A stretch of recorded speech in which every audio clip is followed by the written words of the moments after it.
Okay, again, this is your friendly neighborhood common sense coach, Coach Tony Agudo, and I'm welcoming you to the last episode of Let's Agree to Agree. Okay, yes, we're already at episode 13. So, I hope you like the journey. I hope you like the learnings. Nagustuhan sana nyo yung mga na-share nating information. So, anyway, moving forward, no? So, as you can see, our topic for today, okay, is about agriculture and entrepreneurship. Okay? So, food production as business made simple, which is the subtitle. Okay? I made this myself. Okay? Ginawa natin to. This took a lot of research and introspection, as in talagang, as an entrepreneur and somebody who's you know, just starting out with agriculture. Matagal na akong nagre-research because mahilig ako sa idea ng food production, because food is always something that is always needed by the human race. Okay? Kailangan laging may pagkain. Kaya naisip ko, this has always been one of the most stable businesses. Okay? Ang food production. Ang nagkakataluhan nga lang dito is the quality of your food, you know, magugustuhan ng tao kung sisikat ka o hindi. That's in the restaurant business. That's with the mga ang tawag doon, when you make sandwiches, when you make certain foods for the consumer. Okay, but there are also this, you know, side of food that we don't really pay attention to, which are the farmers. So actually, sa kanila nang gagaling lahat. Sa kanila, sila ang nagpo-produce talaga ng food that eventually ends up in your plate. So, how can we improve the existing agricultural industry in the Philippines? Is to introduce entrepreneurship, okay? Or pagiging business person na professional, okay? Somebody, anyway, i-discuss natin ngayon yung mga characteristics of these what do you call this, entrepreneurs. Okay?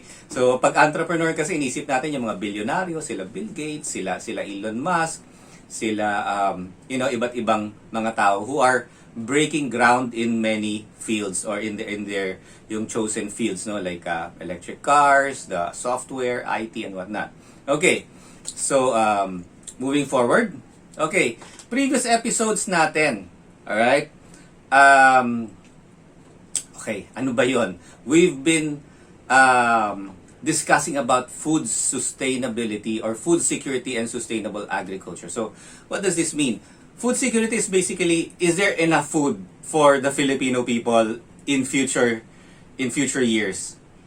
You know, 10 years from now, 15 years from now, 20 years from now, mapapakain pa ba ng farmers ng Pilipinas ang mga Pilipino? Will there still be enough food for a much growth, yung sobrang lumaki ng populasyon ng Pilipinas? Okay? Hindi lang populasyon na lumalaki. Buong mundo, populasyon ng buong mundo lumalaki. So we have to think about these things, and we'll discuss it. Okay? So sustainable agriculture basically means it's the type of agriculture na takes into account everything that is involved, from environment to the people making the food, which is doing the planting, you know, yung mga trabahador, yung mga farm helpers, yung mga you know, everybody that is involved in the production of the product or the grains or rice or whatever, diba? Yung mga pigs and poultry. So lahat yan, it takes into consideration na dapat pangmatagalan, hindi yung may nasisira, hindi yung may nade-degrade. Because kung may nasisira at nade-degrade, ibig sabihin, laging may nasisira at nade-degrade, hindi pangmatagalan yan. Okay? So, that's what basically what sustainability is, which is pwedeng pangmatagalan indefinitely. Okay? Masusustain. And the next thing is, we've also tackled yung previous episodes is about the value of youth and new agripreneurs, because kumukonti ang mga farmers eh. The average age of the Filipino farmer is between 58 to 60 years old. Matanda na, guys. And kung wala magte-take over dito, magugutom tayo. Ganun kasimple, because nobody will work on the fields. Nobody will grow the livestock and whatever else, ano? In short, the future of food depends on these new agripreneurs or new food producers. These will be the heroes for the next generation of Filipinos. These will be the people who will be making the food that will feed the future population of the Philippines. Okay. Ngayon, with these things, kaya tinatawag nating agripreneur yan, it is no longer the old style of being a farmer, which is farmer 1.0 and farmer 2.0, which is like gamit chemicals, gamit kung ano-ano, and then bahala na bukas. So ano nangyari? Nasira ang soil, nasira ang environment, nasira ang rivers, pumangit ang rivers, and it's no longer the same as before nung nag-uumpisa pa lang ang agriculture back in the early or mid 1900s. No? So anyway, ngayon we're talking about Farmer 5.0. Ano ba si Farmer 5.0? Yan na po ang agripreneurs. Agripreneurs, ano na yan? Scientific na yan. Agripreneurs see everything. They work with nature instead of disregarding nature. They work with people.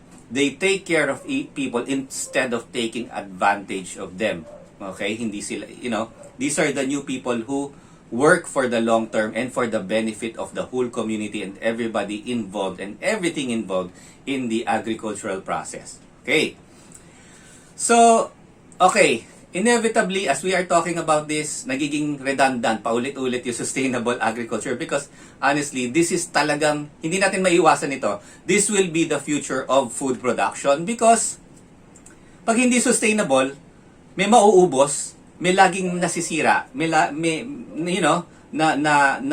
nagkakaroon ng imbalance. And if you are practicing unsustainable agriculture, eventually it will be in a way that agriculture will not be possible anymore because sobrang sira na ang lupa, sobrang sira na ang wala na makuhang tubig, and there's global warming and everything else, and we cannot produce food anymore. Like yung nakikita natin sa Wall-E or other movies or animation in the future na isang malaking garbage dump na lang ang mundo because sobrang tinake advantage ng tao na they had to live using a spaceship, 'di ba? Looking for other planets to colonize. Wag natin paabutin sa ganun, guys. Hindi pa naman nahuhuli. Let's take care of this world or this earth, this environment as we know it because utang lang natin dito sa mga anak natin at mga apo natin. Sila magmamana nito. Okay? So, sustainable agriculture, check. Okay? So, no naman last episode, okay, ito, sinasabi ko, di ba, 13th. Alright? 13th is, supposedly our last episode for season 1. Okay? We're actually coming back for season 2, guys. So, nagustuhan ng network and nagustuhan ng mga tao ang content natin and they think it's relevant. So, we're moving forward. Okay? We're continuing and it's going to be bigger and better. And hopefully when quarantine is lifted, we can go around and interview people for you and give you insights na hindi pangkaraniwan. Yung mga kaalaman na talaga makakatulong sa inyo if you are considering being an agripreneur, okay? Being a professional food producer, okay? So, watch out for season 2, guys. There will, we're always trying. Kaya, mahirap kasing maglabas ng pangit na content. I'm not content with that, di ba? Hindi ako makontento sa information na i-share ko sa inyo na makikita din yun sa iba. Importante, maganda mabuksan ang isip nyo, makiliti ang inyong curiosity. Okay, yun ang gusto ko. I want you guys to realize that about certain things about the importance of agriculture, sustainable agriculture, new modes of farming na napaka-exciting, ako, if you know me well, I don't think I'm a boring guy. I ride motorbikes, I do 4x4, I hang out with really nice people and whatnot, no? Pero, I'm also ADHD, I don't like getting bored. So, kung ano yung mga inaano ko sa inyo, sinishare ko sa inyong information, this is something na na-pick yung interest ko or nakuha yung aking attention. Kaya, pag-isipin niyo, bakit si Coach Tony sobrang passionate dito sa agriculture? Okay? So, isipin mo yon. And then, isipin din ninyo, ano ang relevance nito sa atin, sa inyo, at sa buong Pilipinas? Because, again, everybody eats. So what we need to do is to create healthy food, more food, because by 2050, we will need to produce almost double the amount of food that we are producing right now. Considering, ano nangyayari? We're importing most of our food right now. So, ayan yung mga kaya kailangan talaga natin pagtuunan ang ating agricultural industry. So that's why we have this team called Entrepreneurship and Agriculture. This is a way of revolutionizing the agricultural industry in the Philippines in our own little way. Okay? So ako kasi hindi ko type yung umasa sa external factors like the government, whatever, no? Because meron kanya-kanyang mga priorities ang mga leaders. Okay? Ako, kung kaya kong makatulong ng farmer or kaya kong makatulong ng isang community, ginagawa ko na lang ay hindi ako umaasa sa contribution or whatever ni mayor or ni barangay or whoever, ni governor. Hindi. Ako, I choose to be proactive and help people in my own little way. And yun nga, we're creating a community, that seeks to do this same thing of endeavors, no, para tayo mismo ang gagawa ng mga solusyon. Okay. So, anyway, ang introduce natin dito is, basic entrepreneurship principles, mga characteristics, mga practices and, na makakatulong sa paglago ng ating mga agribusinesses.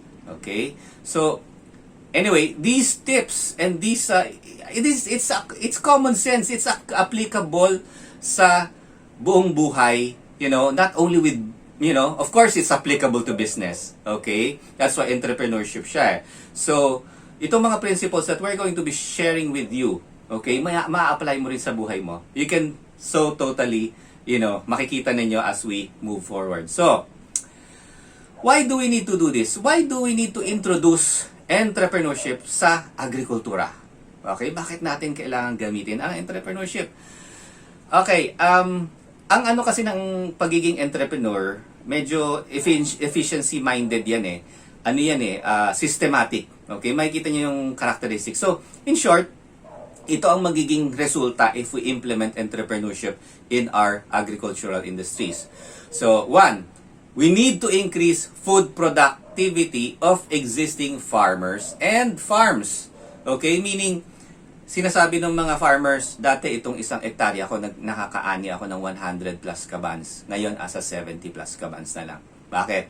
Because of its unsustainable agriculture using chemicals, indiscriminately. But if we introduce, sustainable agriculture protocols and other technologies, other products that can help revive the soil, help revive the water, prevent certain ang tawag doon, mga peste and whatnot, nag-i-increase ang productivity with the same. Like we've proven this with some of our products na dating 78 kabans and then biglang nagiging 140, 150 kabans. So more than double ang nangyayari. No? So it is possible dahil kasi nasubukan na natin yan. So that's one of the things. We need to increase food productivity, with our existing farms without touching nature again. Dahil kasi ang daming mga farms dyan na nakatiwangwang lang at hindi nagagamit. Okay? Number 2, we also need to increase profitability. Profitability, ibig sabihin, mas maganda ang kita ng mga farmers. It's not because mas marami ang kanilang ani, but also mas maayos ang pagbili sa kanila ng kanilang produkto. Okay? So, this involves the value chain. Ano yung value chain?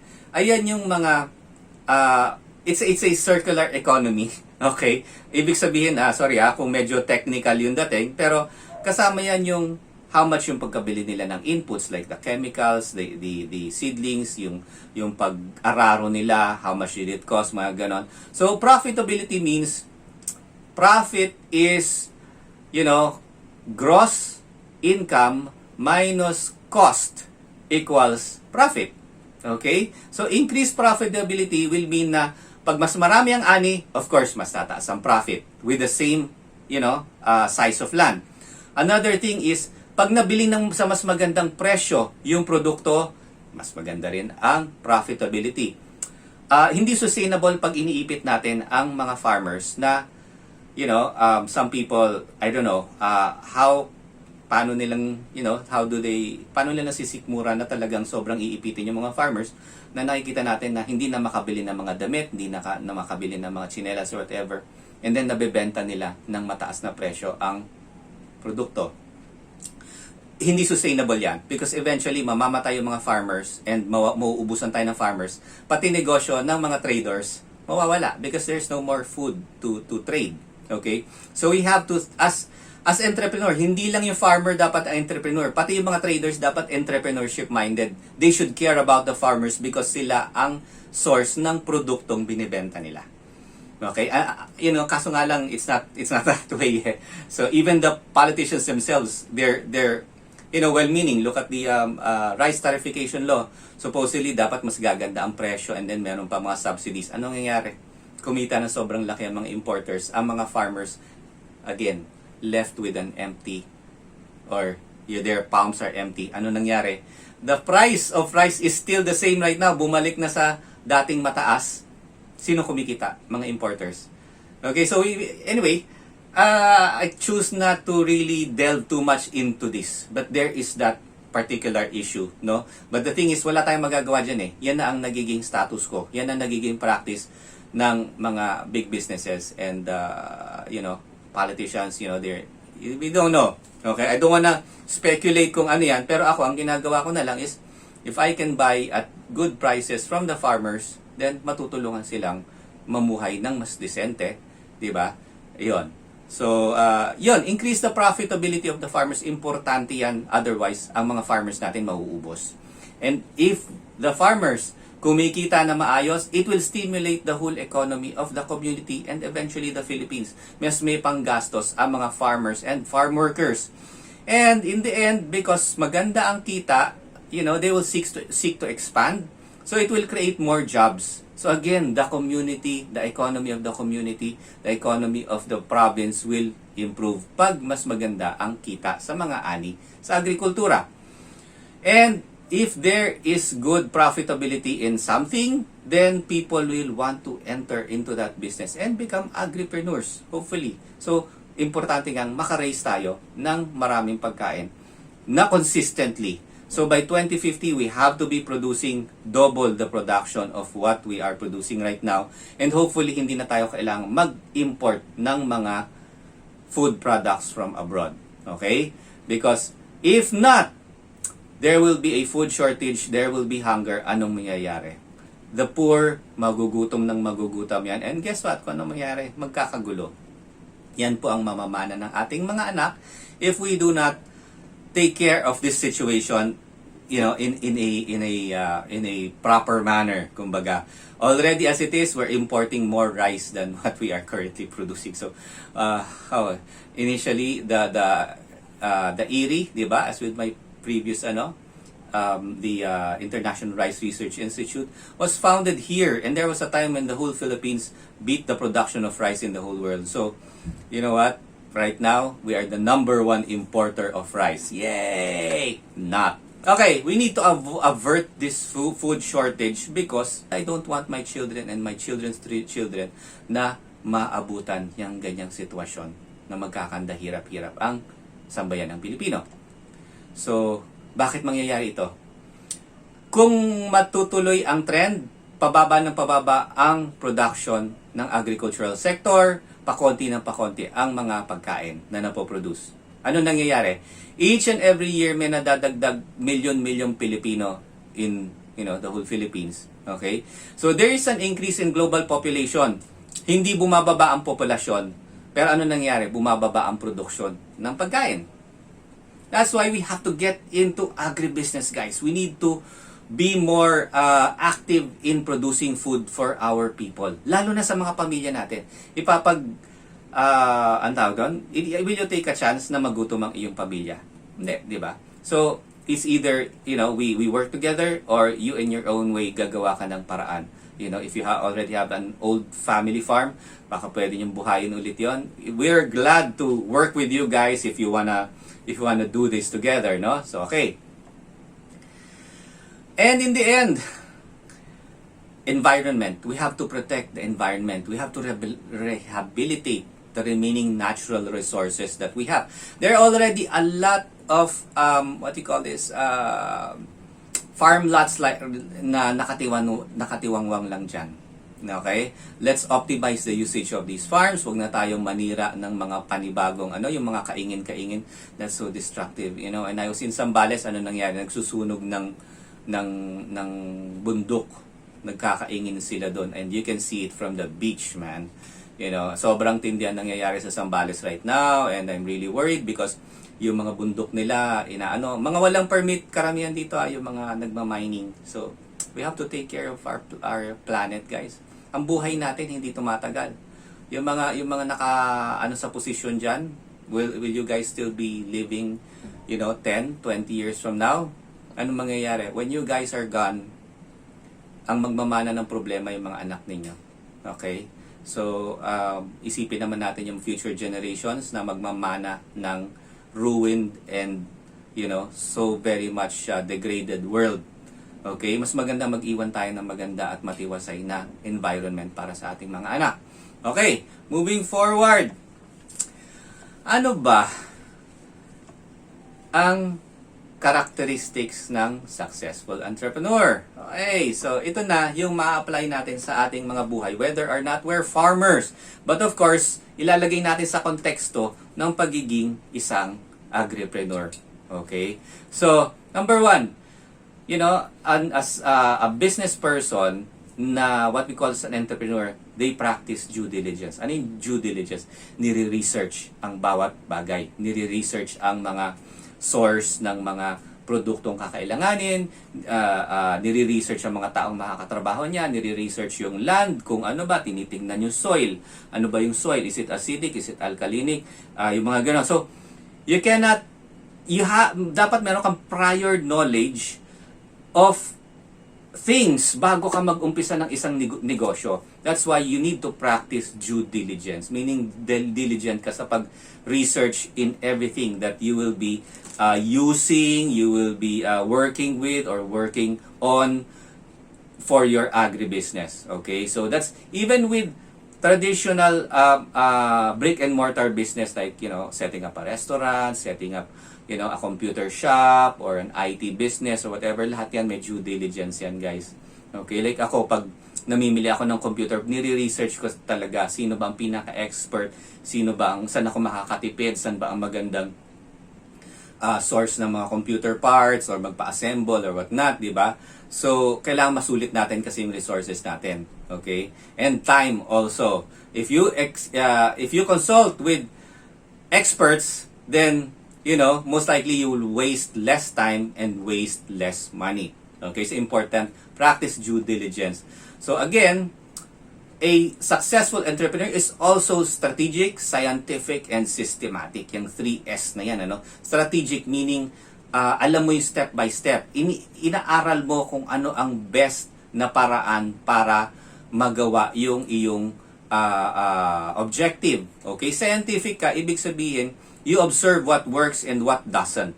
Okay? Systematic ka, meaning may sistema yung ginagawa mo, hindi basta suntok sa buwan. Pinapag-aralan mo. And this also comes again with networking with experts and, people who have already been doing what, kung ano yung, let's say, kung if you wanna raise, if you wanna do dragon fruit farming, syempre, hindi ka basta papasok dyan na hindi ka nagkukonsulta sa eksperto. So, magtatanong ka sa mga taong nag-grow na ng dragon fruit for, a very long time. So, another thing is, kung matatakutin ka sa risk, hindi para sa'yo ang entrepreneurship. Because there is always risk. Lumabas ka lang ng bahay Diba? Kahit nga mismo sa bahay mo, pwede may mangyaring hindi maganda. So, risk is always around us. That's part of being alive. Okay? Entrepreneurs see risks and see the risk and will seek to manage and control the risk para hindi masyadong malaki yung chance na matalo siya. Of course, with risk, meron ding oportunidad, okay, at potential na, gumanda ang negosyo with these particular, it's a two-sided coin ang mga risks, guys. It's not always puro mga talo. That's why we need to also learn, okay, to recognize the failure if ever it happens. What is the gift behind the failure? What is the learning? Failure is part of the journey to success kasi. Okay? Wala pa ako nakikitang super successful na entrepreneur or business person na hindi nag-fail sobrang dami. Okay? Look at Michael Jordan. Sabi niya, ang dami niya sinabi. He lost 26 winning shots supposedly na inasa sa kanya ng team niya. Okay? 26 shots. Anong nangyari? Hindi niya na put in. So, natalo sila. But he kept on trying and trying and trying because he knew that failure is part of the whole thing. It's part of the steps towards success. Okay? But the thing is, failure will often teach us more than success will or victory will. Kaya dapat i-optimize natin ang pag-learning natin sa ating mga failures. Sa ano bang dapat sanang ginawa ko, ano ba yung sistema ko, sino ba dapat ang kinausap ko, para naiwasan sana yung failure. Yan yung mga nag-a-occur sa'yo. So, again, an entrepreneur, pag strategic ka, iisipin mo na ahead of time. Okay, what potential challenges pwedeng mangyari? So, iisipin mo na ahead of time. You have to forecast already para to minimize the chances of failure. So, that's the strategic and scientific and systematic way to do it. Okay. Of course, an entrepreneur, kailan gustong kumita ng pera yan. Gustong mag-profit yan. Okay? So, anong kailangan niyang gawin? Pinaka-basic. You wanna make a lot of money in business, you have to maisip mo, ano ba ang ibibigay mo sa mundo? Anong value ang ibibigay mo sa mundo para bumalik sa'yo yung pera or bumalik sa'yo na babayaran ka because sobrang laking value ang binigay mo sa community. That's if you create massive value, then you have massive earnings. Okay? So look for solutions to mga issues, mga problema ng mga tao, problema ng mga sitwasyon in the world. And if you address these concerns, mas maganda ang chance mo na kikita ka. Of course, there's also the marketing side and everything. So, yan. Okay, so if you want big rewards, create massive action. There's no way around it. Hindi pwedeng maging tamad ang isang entrepreneur. Okay? There has to be a ton of action that will create a ton of value for the demographic or your target market. Okay? So again, an entrepreneur doesn't think small. Hindi siya yung micro. Ang iniisip niya, macro. Ang iniisip niya, mega. Ang iniisip niya, massive production for more people as possible. Why? Gusto niyang mag-scale. Gusto niyang magbigay ng jobs sa mga tao. Gusto niyang magkaroon ng impact sa mundo. Look at how Elon Musk thinks.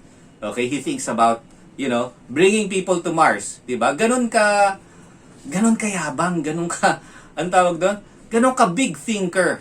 But he doesn't do it out of ego or whatever. Well, of course, there will be ego. Pero ibig ko sabihin, the thing is, do not think small because thinking small does not benefit the world. Okay? The progress of the whole planet Earth is dependent upon people willing to push the boundaries, willing to explore, willing to fail. So that, thought, inventions, innovations will move society forward. Okay? Who would have thought na makakagawa ng train that would break the sound barrier? 'Di ba? Ngayon, ang dami ng mga trains na ganyan in China, in Japan, in Europe, nagbe-break talaga mga ang tawag doon. Sobrang bilis ng mga train. That's on land. Okay? Of course, pag eroplano 'yan, pag if it breaks the sound barrier, okay lang. Pero these guys are on land. So, imagine that kind of audacity or yung lakas ng loob to bring that long thing na lampas sound barrier yung bilis niya. Okay? Supersonic, in short. So, anyway, ganon, isipin mo yung mga ganong klaseng, what you call this, mga thinking ng mga inventors and innovators in the world. Ganyan din dapat ang entrepreneur. Okay? Hindi kayo nakakahon. Okay? Now, there's also being flexible and progressive because certain things will just really not work. So, hindi ka pwedeng makahon sa isang solid na bagay. You have to be willing to go out of the box and think about certain para mag-innovate. Okay? And you also have to have a growth mindset na ang tawag doon, instead of dwelling on the failures, dwelling on who to blame, dwelling on why is this like this, why ganyan, hindi. You have to have a growth mindset. How can I solve this problem? What should be the best approach for this? So, analytical ka. You have to be expanding your understanding of the world. Okay? So, ganun ang pagiging flexible and progressive-minded, moving forward always. Okay? So again, with all of this, kailangan din, okay, sabi nga nila, your altitude depends upon your attitude. Okay? Anong klaseng attitude? Dapat passionate ka, dapat, energetic ka, you have to be dedicated to what you're doing, and hindi ka po pwedeng talunan mag-isip. Naku, delikado yan. Naku, nakakatakot yan. Hindi ganun. Dapat optimistic ka. But yung educated na optimism, hindi yung parang tanga lang na, sorry for the term, and sobrang pangit na nangyayari and puro ano ka pa rin, di ba? Pero the thing is, certain optimism, this kind of optimistic thought is like, hindi, pinag-aralan ko to Okay? And then, ganito ang kailangan mangyari, mag-adjust lang tayo, and this should work. Okay? Ganong klase. Ang dami. Like, for example, look at SpaceX. Okay? Yung aeroplano or rockets ni Elon Musk. There was a time na hindi nila mapalanding, may sumasabog pa. Okay? And then, nung time na talagang muntik na siyang mabankrupt, anong nangyari? Na-perfect nila yung system. Naglaland yung rocket ng nakatayo. First time ever. Reusable rockets. Hindi tulad yung sinaunang rockets. Pagka naubos na yung rocket, nahulog na sa dagat, konti na lang ang piyesa ang kailangan mong gamitin or pwede mong gamitin. Yung mga rockets ni Elon Musk, lilipad yan at babalik sa mundo at maglaland ng nakatayo. Automatically controlled by computers. Wow! Diba? So, if he was not optimistic, matagal nang nag-give up si Elon Musk and he was able to make it happen. That's why yung sinasabi niyang magdadala siya ng tao sa Mars, I don't doubt it, he can do it. Okay? Kaya niyang gawin yan. If there was somebody who can do it, it's probably Elon Musk in our generation. Okay. So, proactive din. Ibig sabihin, instead of just, ina-anticipate na niya kung anong kailangan niyang gawing action. Okay? Hindi siya nakaupo lang sa upuan, hindi lang siya laging may ginagawa, laging may iniisip yan, laging may productivity yan. Okay? Taking action, always moving forward, always. Yan ang importante pag entrepreneur ka para mabilis ang asenso mo. And at the same time, when you take action, you also need to learn how to take accountability. Responsible-minded ka ba? Or do you tend to blame other people? Huwag mo lang i-blame ang sarili mo. Hindi po tama yan.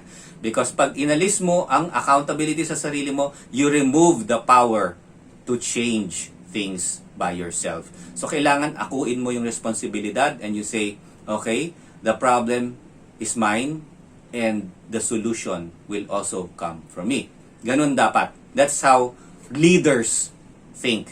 Okay? So again, puro action ka na puro action, wala kang sistema, ano nangyari? Ang resulta mo, hindi yung resultang gusto mong makuha. So you have to be result-oriented in a way that the right results na ginugusto mo ang nangyayari or at least leading towards that. Okay? So ibig sabihin, yung activity mo does not necessarily mean will translate to results, will not translate, it will, not necessarily translate into productivity or profit. So you have to think na ito bang ginagawa ko, will this move my business forward or is this just a waste of time? Okay? Limited ang oras natin. Yan ang pinaka-scarce na resource sa buong mundo. Even the billionaires, they cannot buy extra minutes. Pag tumanda ka na. Pag mamamatay ka na, walang makakapigil yan. That is part of the circle of life. That's why kung ano yung natitira mong oras ngayon, make the most out of it. Do not merely count the hours, but make the hours count. Okay? That's applicable with everything with life. Especially in business also. Because kung gusto mong umasenso agad, you have to keep on moving and taking action towards the results that you want. Okay? Also, ang pera, malaking bagay yan. So you have to know how to manage your money. Okay, napaka-importante yan. Now, if you don't know how to manage your money, do not waste your time. You know, yeah, you have probably accountants or relatives na accountants or friends na accountants. Team up with them, you know, so that you can manage your finances well. Importante ang financial savvy. And another thing is, ang mga entrepreneurs, hindi sila satisfied sa existing situation. They want to keep on moving forward, pushing the envelope, innovating, inventing things to make things easier, innovating things to produce more, you know, to give more value to the world. So, you know, pag medyo weird ka, na hindi ka kontento, you're probably an entrepreneur. Okay, another thing is, wow, marami ako nakikita mga leaders na ganito. Lalo na yung mga traditional leaders, they're a-holes. Okay? Hindi maganda yon because for people to care about what you think, they have to know that you care about them first. Corny as it may sound, you have to be a good to great people person. Dapat genuine ka. Dapat totoong you care about your people, you care about the people involved. You know, everything in this world revolves around people agreeing or disagreeing with people. Pag magpapapirma ka ng isang dokumento, let's say, of a big sale, saan nanggagaling yon? May isang tao doon na pipirma. Kung hindi maganda ang relasyon mo sa taong yon, or if that person who is signing the check for you says, ay, you know, hindi magandang kausap yang si ganito, ganyan-ganyan, ayokong pirmahan yan, goodbye ang negosyo. That's why you should take care of how you treat other people, from mababa to mataas. Okay? You have to treat them equally. Tao lahat yan, humihinga lahat yan, kumakain lahat yan, at di ba, pumupups lahat yan. Okay? Huwag tayong mag-isip na porke makapal ang ating wallet, nakakataas na tayo sa iba. And that is, you know, the fault of many people na feeling entitled, yung tipong nambubugbog ng kung sino-sino dahil, kilala mo ba ako? Mga ganyan, di ba? Huwag tayong ganyan, guys. That's pathetic, actually. Hindi maganda yung ganun, ano? So, we have to be genuinely good people. We have to be genuinely good people because people can see through us eventually. Okay? And with this, people will want to follow you. You cannot be a great leader if you don't have good character. You're not responsible to your group. You're not responsible to your business. A leader leads by example. Okay? So, importante itong mga bagay na to, guys. These are really, for people to follow you, they have to love you first. Hindi na uso yung leading by fear. Dati noon, ng mga 70s, 80s, 90s, uso pa yung mga terror bosses. Ngayon, hindi na. Especially with the millennials, pag hindi nila gusto ang salita mo, iiwan ka nila, magre-resign yung mga yan. Sira ang iyong department. Okay? So, ang mga era of terror bosses, it's going out of style. Okay? So, okay. Ang mga entrepreneurs, hindi nag-hesitate yan gumamit ng panibagong teknolohiya, panibagong mga produkto, panibagong mga pamamaraan para ma-improve ang kanilang negosyo. Similar din yan sa agribusiness, okay? You know, because there are a lot of existing technologies right now na isipin ninyo, yung ginagawa nila sa Netherlands, yung isang particular area of land, ginawa nilang vertical farm. So instead of just producing how many kilos of vegetables, they're able to produce 40 to 80 times the production because depending sa stacking. And nila-light up siya ng LED lights. Because the Netherlands is not a big country. So they have to optimize the usage of land. So meron silang mga warehouse na malalaki doon, and that's part of innovation. Okay? Before, it used to be magastos. Pero ngayon, with the LED lights, you can grow food in your condo. Okay? You can grow lettuce in your condo just using LED lights. So, napaka-fantastic eh. So, it's a technology that I see that, you know, na-excite ako makita sa Pilipinas yung ganang teknolohiya. Okay?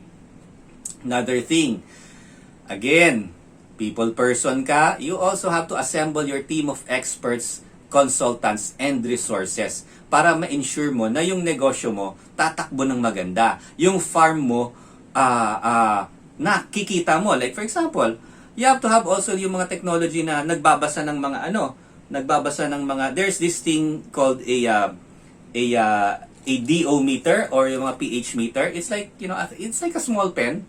And then, doon kasi noon, when I was managing, assistant ako ng dito ko sa, sa prawn farm, you have to know kung yung dissolved oxygen, enough pa ba or mamamatay na yung prawns mo. Because pag namatay yung prawns mo, sobrang laking pera ng talo. Okay? So, lagi yan, lalo na pag umuulan, titignan mo ngayon kung ano ang oxygen level. Because pwedeng bumagsak yan pag umuulan eh. And then, titingnan mo rin kung acidic ba siya or is alkalinic because nakakapatay din 'yon ng produce mo. So, maraming mga ganyan mga sistema that is already mas madali nang gawin ngayon kaysa yung noon gagamit ka pa ng litmus paper kung ano-ano pang kailangan mo para matest lang ang isang number na gusto mo. Ngayon, ballpen, gaganunin mo lang, activate mo lang, may baterya yan. Pag ginanon mo, alam mo na kung ano ang numbers na hinahanap mo. Okay, so sino nagbibigay ng mga ganyang expertise? Yung mga experts, mga consultants mo. So you have to take advantage of the existing technologies right now and the experts that know how to implement and execute, yung proper modern agriculture. Okay. Again, with all of this, nakikita natin? It's about creativity. Creativity is such a valuable aspect of being an entrepreneur. It's about how to handle challenges in a way na nababaliktad natin na situation to work in our own favor.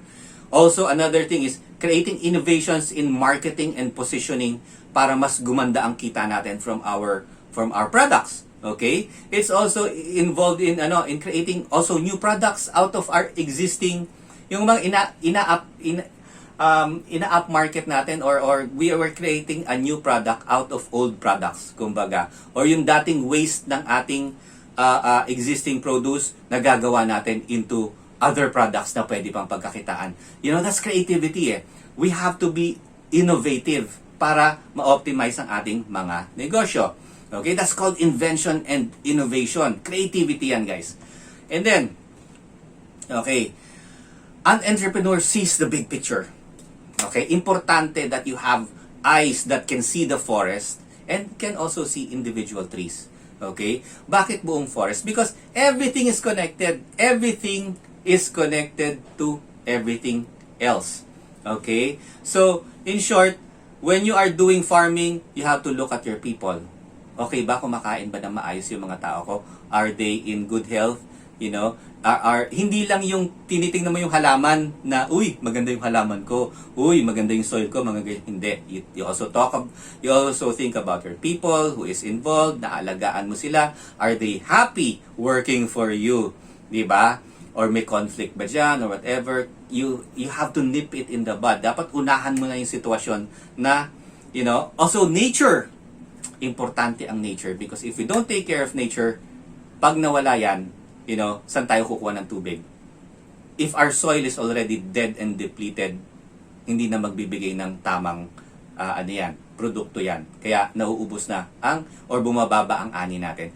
So, seeing the big picture helps us think about sustainability. Again, there's that word. It helps us think about having food production that will be consistent and that will be creating great products for years, decades to come. Okay? Importante mag-isip tayo ng sustainability and the big picture vision. Okay? So, importante environment, importante ang people. Okay? Otherwise, who will do the things for you, with you, together with you. Okay? So, importanteng mailagay natin yan into our plans. Also, at the same time, ano ang iniiwan natin sa komunidad? What are we leaving in the immediate community? Are we a light into the world or are we a blight? Okay? Nakatulong ba tayo? Are we going to leave the world better than what we found it? Okay? Or mas masama? Okay? Ikaw ba yung taong nakatulong na nakalbo ang bundok? You know? Pero inabutan mo yan, nakakaligo ka pa sa mga rivers, na-enjoy mo pa ang mga duhat at kung ano-ano pang mga wild fruits. And then ano na nangyari ngayon? Magiging putik na because of the indiscriminate usage of the environment. So anyway, we have to take all of these things into account. Okay?